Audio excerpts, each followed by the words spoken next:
the market also or not. Vikas, hi, good morning. Good to have you on the show. And Vikas, let's start off with that one bright pocket today, because the festive season, at least going by both, Hyundai and Maruti's commentary, fingers crossed, seems like it's off to a good start. Absolutely. I think automobiles being, both beneficiary of GST rate cut, interest rate cut, and also in general with the low base effect, has to be, one of the biggest beneficiary. And I think that there's not too much competition. There are consolidated players. So players who have good models lined up to capture the festive season and this right timing are benefiting. So I think automobiles, we've been quite positive. That's it, Vikas. From an investment perspective, are you recommending adding any of the other GST beneficiaries, white goods, staples, etc.? Anything else within the consumption pool which is looking good after the GST rationalization? So we keep looking for ideas. There's no doubt on that. I think consumer durables, I still find, you have to play on the valuations comfort. We don't have much valuation comfort. I mean, how do you buy a consumer durable player who also might be beneficiary of interest rate, but it's available at 60p, 70p, and yet hope to make money? Whereas I don't see any difference between the structure of the sector, whether it is consumer durable or automobiles. So I would rather play that through automobiles than consumer durable, just because of the risk reward. If you see very interesting similarities in both sectors, consumer durables also have each of the product category at 3-4 players, and same thing you will find in automobiles. Very much same beneficiary of the same cycle of under penetration or interest rate cut or rising per capita income. So I find that this is far better risk reward than consumer durables.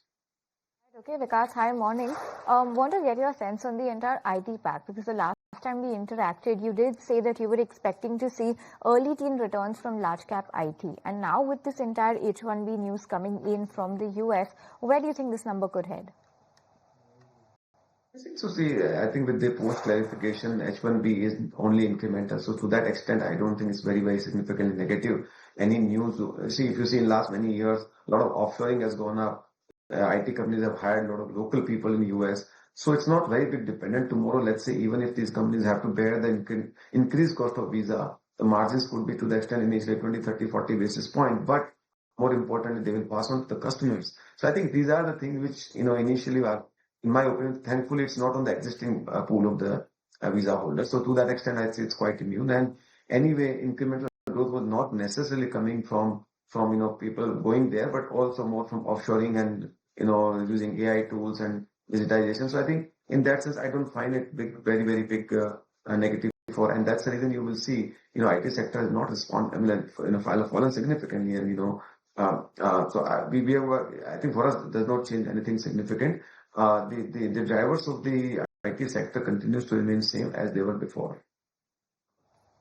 Because you think the derivative, that is the GCCs, although the listed opportunity may be quite small right now in India markets, you think that could be the big trend to follow on to?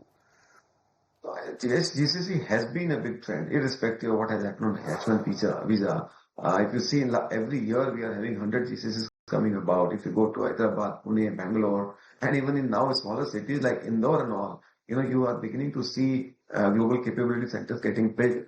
So that trend has been irrespectively, on rise, and I see no reason that kind of slowing down. Of course, you rightly said you can't play directly, you have to play on the derivatives of that. But at the same time, from a job creation perspective, that continues to be one of the very big, opportunity for India. And it's not only necessarily in the IT sector; it is even the manufacturing companies are setting up their GCCs, and so it's quite widespread. Because other than that, if I just look at the index, we've done nothing really and just been beating around in a very, very, tight range, if you can call it that, for many months now. Why is there so much push and pull in the market? Last year we had a great run in the market. We had a great run in the market for last many years. And, to some extent, I think valuations got stressed last year, which was followed by a little bit of earnings slowdown, led by, liquidity squeeze and government spending reduction, which both got corrected in this year. Interest rates came down, liquidity got addressed, government is spending, the GST cut has come, income tax rate cut has come. So there are lots of positives which are there, from an economic perspective. There's nothing macro levels, disturbing at a country level. Now, when valuations were slightly, elevated, I think you had a time correction, which itself corrects the valuation as well. So we have seen excesses got corrected in last, 12 months. We have seen, stocks which were undervalued have done well. So this is a typical readjustment cycle of any market after having such a large rally. So in my opinion, the good news is that market did not fall despite all the worries, as much as, of all the count, including, we had, Operation Sindoor, we had tariffs. None of them impacted Indian markets significantly negatively. And that shows the kind of resilience we have, that shows the kind of macro stability we have in an Indian market. So this kind of consolidation are always very healthy for the markets, and they have happened in the past as well, and they will continue to happen in the past. Markets never go up linearly, So hence, I never get worried when markets don't do well anything in 6 months or for a extended period of time, as long as there's nothing changing fundamentally. Well, yeah, absolutely. And it's the retail money and the domestic liquidity which has also held the market up. And that really speaks a lot for itself at the time when FIIs have just not been buying India. But other than that, Vikas, just wanted to understand, while the real impact of the GST cuts is only going to come in a quarter after, earnings, the one reason because of which the market got into this, range-bound movement, what is it that you are anticipating from the quarter which is coming up now? I think, this quarter probably people will be quite understanding. Markets are always forward looking this quarter, even if you have some sort of disappointment because of this pushed sales or delayed sales. Because after announcement, I think the sales kind of halted or slowed down, not halted. So that might have some impact, though I guess the 10 days, it has the 10 days period to cover it also. So I would not be as pessimist. So I don't see major disappointments coming into the earning, but even if that were to happen, I don't think market would be ignoring that. It is always, seeing forward, and market would say that probably that sales would get spill over to the next quarter.